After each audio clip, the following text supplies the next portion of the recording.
Hi there, good afternoon. Thank you for joining us on a new episode of Leonid's Live Lounge. Today I'm joined by Mary Shirley, who I know a lot of people within the compliance world will know, previous co-founder of the Great Woman in Compliance podcast, and someone that's been recommended to me from someone in my network. So I'm really happy that she's here to talk through some topics. Nice to have you here, Mary. Thank you for having me, Jamie. It's a pleasure.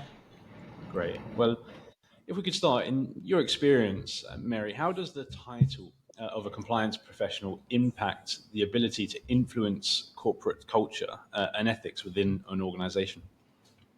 I think hugely, Jamie. And one of the reasons for that is that I see compliance as being a little bit on the back foot compared to other assurance functions. And so if you think about when people deal with the legal department, they don't really question whether or not they need a contract to engage with somebody and close a deal. It's already kind of embedded. And I think that's because the legal department or the legal field has been a discipline for so much longer than compliance, which is relatively less mature than most of the other spaces that we work in organizations. So people don't necessarily take us as seriously or see us as being as important to the process, kind of optional at times, right? Like if you choose not to get compliance's advice on something, will they ever know? Is that going to come back and bite me later? Maybe, maybe not. So the fact of the matter is that we are pretty hierarchical as human beings. And then there are particular cultures which are even more hierarchical than the norm. And so when you are perceived as being lower down the totem pole, Mm-hmm. it's more difficult to gain buy-in and respect because you have less inherent authority within the organization. So for compliance, while it is certainly true that you can earn respect and buy-in, the truth of the matter is that it's a whole lot easier to have those things when you have the implicit power that comes with your title and standing within an organization. So I would say for compliance, it's particularly important simply because we're on the back foot as it is. And I know you asked me about an internal space, but when we think about externally as well, and the importance that title has when, for example, you're job searching, I can say that as a hiring manager, one of the first things that I look at when an applicant applies for a role on my team is what is their current title and how much can I glean from that will tell me how capable they are at doing of the job that they applied for. Jamie, is that true for you? Is that one of the things that you would also pay attention to in getting applications in? Yeah, I think I used to, I guess, be a bit naive in thinking that job titles aren't that relevant. Let's focus on what the experience is. But of course, I see, I don't know how many resumes a day, and my eyes will go to the job titles that they've had, and then I will, in my head, imply what responsibilities they'll have from that title. So yes, it is definitely there. Nice. Thank you for confirming that on the recruiter side. And from beyond, looking beyond titles, what other factors do you believe are crucial for a compliance professional to be effective in their role? Yeah. I think one of the key things for getting buy-in is showing yourself to be reliable. So responsive, prompt, clear with your advice. So substantively, that's going to be important for us. Again, because we're a little bit on the back foot, we kind of have to try harder to get people to like us because sometimes they come into an organization or we come into an organization and there are already some biases against compliance. And some of them can be purely stereotypical, and some of them can be because they've had bad experiences with the compliance officers of the past who may have been the sheriff who always says no. So I think being able to prove yourself substantively is going to be a key area. And then the other thing that I would say is quite important is patience. And I say patience because a really large part of getting buy-in and proving yourself is that it simply takes time. People need to see you in certain circumstances, experience you and your service, experience you as a person, And unfortunately, that doesn't happen overnight when it's a new organization that we're in or a new person joining Mhm. that we are bringing into the fold. So, being patient is perhaps an underrated skill in compliance, and understanding that while we know our value, that we are not and should not be referred to as a cost center. We are truly a reputation and revenue protection and preservation department. Truly, not everybody else knows that yet. And Mm, so it takes a little time to sink in. it's a journey, but hopefully Yeah. heading in the right direction. But I think it's a really important part. I think sometimes people are so focused on what technical knowledge do I have, or what when I'm hiring, what technical knowledge do these candidates have? But as important is, can I see them being able to build relationships with the stakeholders in the business, and will they be able to be trusted and seen as someone that people can go to for advice? Because if you can't do that, you'll have the best technical knowledge, you'll write the best policies and procedures, but there's no buy-in in the organization. Totally. I just said to someone yesterday, now neither of these is desirable, but I did say I would rather someone be incompetent than have a bad attitude on my team. Because if you're not able to get along with people and your attitude stinks, Yeah. that's really difficult. At least we can try and work on substantive professional development if people aren't very good at the job, but I Mm. can't abide a bad attitude. When we're hiring at Leonid as well, it's the same thing. We need the people that have the right attitude that I can trust to work with our clients, and I'm happy to train them on technical parts. But yeah, okay.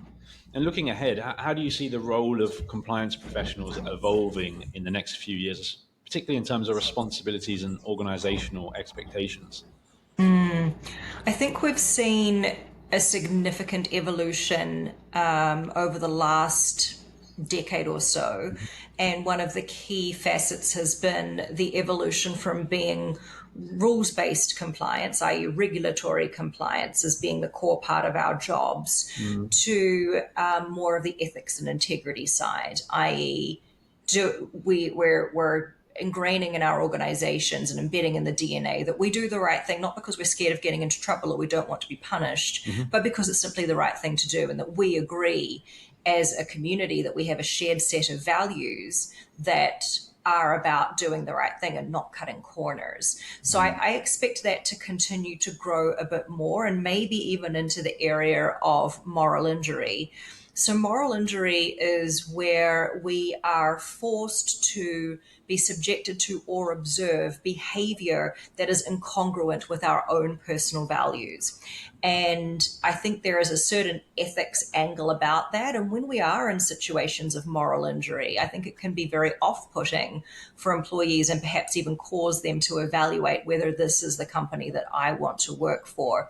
So at this point, moral injury type issues don't really fall under compliance, but Mm. I can certainly see things like leadership hypocrisy. So what we're seeing in the media at the moment about, to the extent that a company like Starbucks might put themselves forward as saying, we're really interested in supply chain resilience, sustainability, and on the one hand, and Yep. then on the other, they've also got the CEO who is doing a super commute to work by airplane 3 days a week from California to Seattle.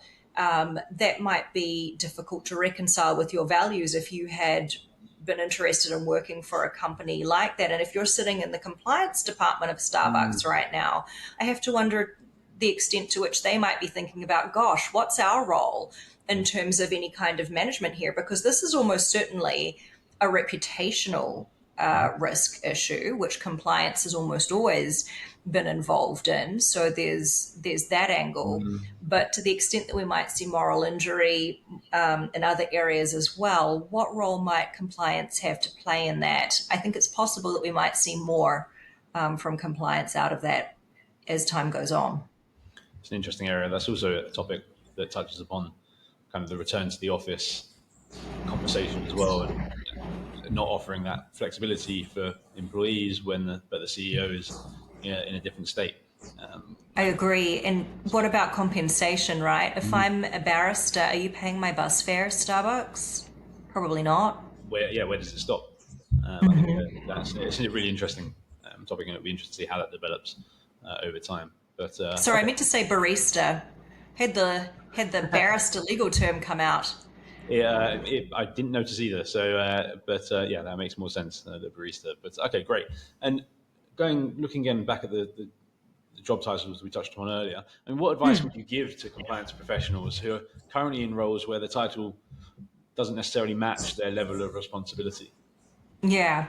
So I think often we get to the point, especially if you've been in a company for a really long time. So this doesn't apply to, let's say you're a new graduate, you've got a compliance specialist role and you're rubbing your hands together thinking, well, I've worked really hard these last 3 months. When are they going to make me a director?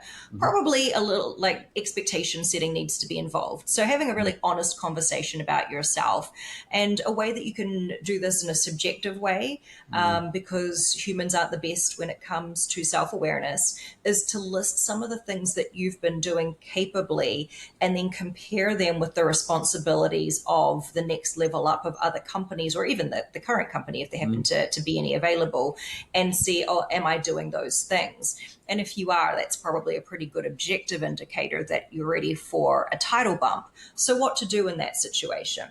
Well, I will say, and perhaps this is a little bit because I'm a woman, sometimes it's very difficult to ask straight out for what we want. We don't want to look entitled, and I'm speaking for everybody here, regardless of gender.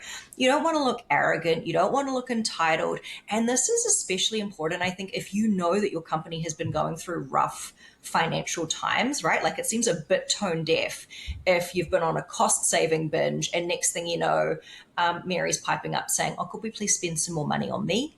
Hmm. And so timing is a factor as well. But I know that asking for things directly can be tough. So, one of my favorite negotiation tactics that I learned from a professor at Yale is the soft ask, which is couching your ask in a different way. So instead of saying something like, hey, I feel like I've done a really good job as a manager for the last 5 years. Can you make me a director now? Couch it in a softer way, which is, what would it take for you to be willing to promote me to a director level position? And so you're not directly asking for what you want, but you're going to arm yourself with information that will ideally help you if your manager doesn't think that you're ready for this yet. And hopefully, any manager worth their salt who is now prompted by this and thinks, oh, actually, you are worth a title change right now. There's actually nothing stopping me from doing that. Thanks for raising this development situation. Glad that you're showing that you want growth within the organization. Love an ambitious person. If the money idea comes up and they're like, but we can't afford to put you at director level yet from a salary standpoint, if it's not super important to you to have the money at this time, consider whether you can say, okay, for this year, is it possible for me to stay on my current salary and get the bump next year? But I get the director title because that's important to me. If, however, money is important to you, and I will say that feeding myself is a key priority, so do not ever be ashamed of prioritizing money. I think there's this horrible, it's not a stereotype, but there's this, as you know, it's almost a trope of like never talk Talk about about money. money in the first few interviews. I mean, that's just common knowledge across all countries. But sort of like, well, why not? Because if money's a mismatch, then we're just wasting each other's time, and there's nothing to be ashamed about. And one, caring about paying your bills and providing for Yeah. your family, and two, being paid what you're worth. Yeah. So we've got this old school angle that you should always be shying away from talking about that kind of thing, but I honestly think it's done many of us a disservice. And so I really appreciate the recruiters who talk about salary expectations up front, because then that's just getting to the nitty gritty of things. Talking about money doesn't mean that you don't care about doing a good job and that you don't care about, let's say you're in healthcare, Hmm. patient quality, patient care. And so if you do care about money, so that was a very roundabout way of saying if you do care about money, and the current organization can't give it to you, you do care that, and you believe that at this time it's not possible to wait for any longer, then simply choose to look outside the organization that you're in. I think, again, another sort of trope is loyalty in the employment space. We criticize job hoppers a lot. However, companies will be the first ones to say goodbye to people if things aren't working out. My question is, well, where's your loyalty in that case? But I don't get to ask you that question in a job interview, but you get to ask it of me. Yep. So, to go back to the original question, the advice that I would have is to raise the issue. The longer you sit there not saying anything and not getting what you want is, first off, money frittering away that you may be losing from getting your promotion. Yep. But perhaps more importantly is it's going to breed resentment in you as an employee, and that's not healthy for you on your insides, and it's not great as an employee either. So really great sort of quote of if you don't like where you are, move. You're not a tree. Yeah, fair. I like it. I like it. And a couple of points there I thought were really interesting. I think when it comes to money, I agree. I think it needs to be out there in the open. We don't. People love compliance. They love their jobs, but they still aren't doing it for free. And I think as well, what I usually say to candidates and clients is that how you grade these roles financially shows how you prioritize compliance as well as a department. Because if you're paying under market value, it shows what your perspective is of compliance. So I think there is a as well, being you're worth this money, and compliance, being a chief compliance officer or director, whatever it may be, has a certain worth. And if they're not matching that, then you're starting to question the priority. Yes. It could be a red flag. And I will tell you, as somebody who had to lead a compliance function of a multinational organization with the new graduate title of compliance specialist, when I wasn't a new graduate, that was really hard to get people to take me seriously. And I'll say the unspoken thing that a lot of the women are thinking as well. I'm a 5'2" Asian woman. How seriously are people taking me as a leader anyway? And then when you give me a baby title, it's just setting someone up to fail. It's you going in with, well, I was going to say one hand behind your back, but it's more than that, and it makes the job that much harder. But yeah, and I think finally on money as well, I completely agree with you. If there's not a match, if the gap is too big between what the client's willing to pay and the candidate is looking for, don't waste anyone's time. There's no point moving forward in an interview process if the gap is too much. Always think, get that out in the open first thing. Interesting. Okay. When during a recruitment process, how important is it for companies to clearly define the scope of responsibility for compliance roles, and what impact can ambiguity have on both the organization and the employee?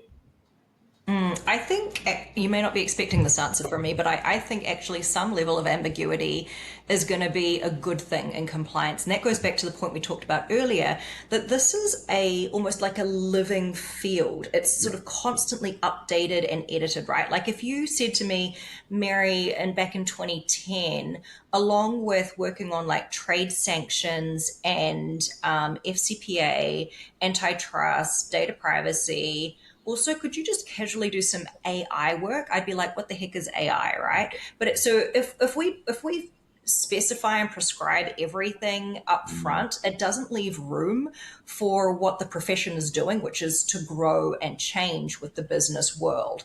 So I think some level of subjectivity in terms of what we're doing is really important, because what you and I are talking about today is going to be probably fairly different to what we're talking about in 10 years' time. What the compliance world will look like is going to be quite different as it was back in 2010. So I think it's important to leave room for growth and allow for people to be able to do different things as well, discover talents that they may not know that they have, and figure out like, oh, I thought I was interested in one thing, like compliance training. But actually, now that I've been involved in a couple of investigations, I feel like that's my area. So allowing people to cross pollinate, move around, and compliance subject matter to change is important. Yeah, I agree. I also think even in the shorter term, an element of trust in the person you're hiring needs to be there. So I usually say as well, especially for the more senior roles, that part of the role will be defined by the person that gets the job. They will come in, they're going to spend initially doing a risk assessment of what's there already, what isn't, and looking at the results of that, they'll then understand where more of their time will be spent. And I think it's very hard to, if you knew everything that will be done at the start on a job description, then what value is this person bringing in if they're just going to follow a sort of checkpoint list of a job? So I think some flexibility, I agree with you, and some ambiguity has its advantages, especially I Yeah, think as we get towards the more senior levels of a compliance function. love that point. I agree. Let's say you get into a senior role and you're looking to grow a team. What are some of the key challenges you can face when trying to attract top compliance talent, and how can you overcome these obstacles? So I think a challenge that companies often have is when they're aware that they're not quite paying market level salary. And in that situation, it's not the end of the world. There are other things that you can do. And what I would encourage my peers hiring in that situation, and you've done your best to obviously advocate. I really believe in paying people what they're worth at the get go. And that has included if somebody has told me their salary expectations and I believe that they're actually undervaluing themselves and I have budget to pay more, I will offer more in that Good. situation because it's the right thing to do. Hmm. And it And creates so, a strong working relationship at the get go. So I look yes, at it as obviously it's the right thing to do, and it creates a really strong relationship as that employee joins. Yeah, yes. I agree. So that, and we're not always in that position, right? When actually the market's asking for a certain amount and we have something less. Mm, So, in that situation, what I recommend to hiring managers is to think about what are the key things that you can offer. And that might be something like really strong mentoring within the organization, the promise of, say for new graduates, you will not just be given baby admin type work. Like you will immediately be thrown mm, into key projects. You will have ownership of work streams with support, that kind of thing, and put that in the job description. I mhm. see a huge number of people who will just say, hey, I'm hiring, or check out my new job, apply here, let me know if you have any questions. That is a missed opportunity to advertise not the job itself, but your culture, Mm, your leadership style, ideally positive leadership style attributes that will entice someone to come into the role. mm, So when there's that type of challenge, that's what I would put in there. Just highlight all of the positive things as an advertisement. Sometimes it's tough to get talent. One of the things that I noticed working for an organization which had a strict rule of 5 days a week in the office is that the employee response to that in 2024 is okay, understand that that's your rule, but I know that I can get at least hybrid somewhere else, and I'm willing to take less money for that. So that's a real challenge, I think, is when you're requiring something that a lot of the market isn't. That's going to be a big challenge. And so again, highlighting the features that you can offer. If you have no flexibility around this because it's above your pay grade, that rule doesn't come from you. Think about what are the things that you can offer somebody instead and really push for those. And obviously, I wouldn't be promoting my own company, Leonid, if I didn't say also partnering with a specialist recruitment company that knows the world of compliance. But I take that as a given on my side. I might be slightly biased in No, that. but I like the fact that you said it because, if you don't seize opportunities when they come to you, then you're missing out. So good on you, Jamie. It was right there. I had to. Yeah. Yeah, okay, great. And then with the growing complexity of regulatory environments, how important is it for companies to ensure their compliance teams are not just adequately titled, but actually also well resourced and supported? Back to your very astute point from earlier, I think that if a company is lacking in terms of support for compliance, whether that be budget, paying the compliance department fairly, access to technology platforms and relevant vendors. That's got to be a sign in terms of how they view compliance, right? Mm-hmm. Because as we said before, money talks. And so if you're not willing to invest in something, that could be a red flag. So I would say it's critically important, but I also think it's kind of human nature that when a company is not in trouble, they're gonna staff their team in a way that they see fit. And when they are in trouble, the team is going to blossom. And so at the time of us recording this, the news as of yesterday was Boston Consulting Group's FCPA declination. There wasn't a whole lot of specificity in terms of details, much like we saw in the OG awesome Morgan Stanley declination. And I call that the OG just because it's like, from a guidance standpoint, one of the best ones, if not the best, that we've had as compliance officers. But it did point to the fact that they bolstered their compliance team. I think they used the word scaling, which indicated to me that as a way to help remediate their issues, they increased the body count in the team. So I think it is important. It's never going to be as good as a company in crisis. And I don't think you should worry too much about that. Like, I came from Fresenius in the past. By the time I left, we were 200 strong in compliance. I do not want you quitting your job right now saying, well, I don't have 200 people to help me, I'm going to leave. That's not realistic. So I think if you've got enough so that you're still able to survive and you're not dreading coming into work on Mondays, fine. But if you're so under resourced, and you can check benchmarking compliance studies to check on this, as well as, of course, anecdotal information from friends, it might be time to decide that this isn't for me. I think as well, a lot of people, they're so focused, so busy just looking at their own company and their own program. They don't actually know what others in their industry or other similar companies, how they're resourced, how they're staffed. It's something that I've done for people in my network, where they're just saying to me, okay, how do we compare to other similar sized companies? And I can always give, and other companies out there that can do this, can give a bit of comparison, because I think there's so much now on a compliance professional's plate, that it's not fair to expect them to cover everything that compliance can now touch upon. You need the support, not just additional headcount, but what tech platforms, what other tools, what other external help can we get? Because it's only going in one direction. It's only getting more complex, and only more and more things are being added to the plate of what is compliance now. Yeah, you make a good point, and this came up in a conversation I had with a colleague recently about the OIG guidance for those of us in healthcare and life sciences spaces, talking about how they expected some type of oversight into quality and patient safety. And someone was writing to me saying, "This is crazy. Like, I can't keep up with all this stuff." And at that time, it prompted me to think, "Gosh, yes." The expectations are increasing, but the numbers of people in our team to help us are not necessarily increasing when the government releases guidance like this. So it's, what we do is difficult. And again, and that's another example of the evolution of compliance, right? Like, the one minute you're thinking, oh, medical affairs is taking care of patient safety type things, and other areas of the business are looking into that as well.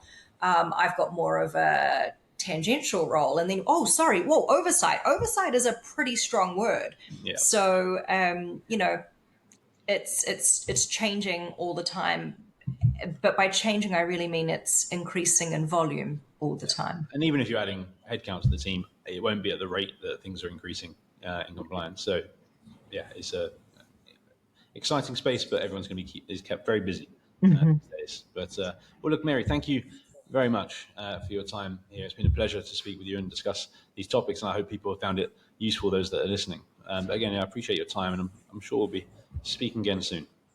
Thank you for having me, Jamie. I appreciate it. Have a good day.